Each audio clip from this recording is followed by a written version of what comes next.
Okay, so now this is the real fun stuff, right? The prioritizing and setting goals. We figured out where we want to go. We know how we're going to get there with our mission and prioritization. So I suggest that you guys do a 3-year strategic plan.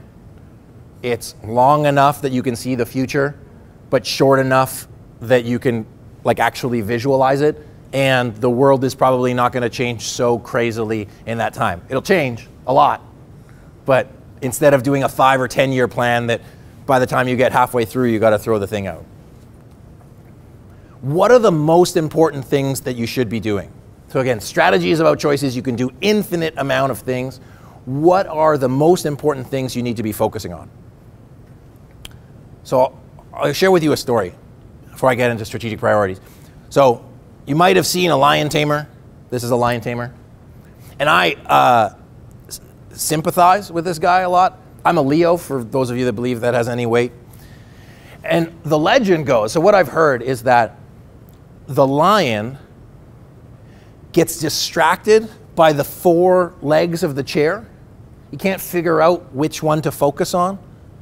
And in the process, gets paralyzed into no activity. And I find that with so many organizations and so many leaders, is that they have too many things on their list they can't figure out what to do next.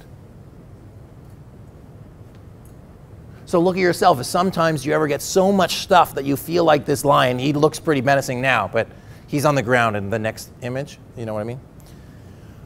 But prioritizing and focusing so you do a few things really well instead of many things poorly. So how do you do that? We have our vision, we have our mission, we know where we want to go. I encourage you to pick a handful of priorities to focus on the short term over the next 6 to 12 months. What are the things that we need to do right now to move forward with our plan?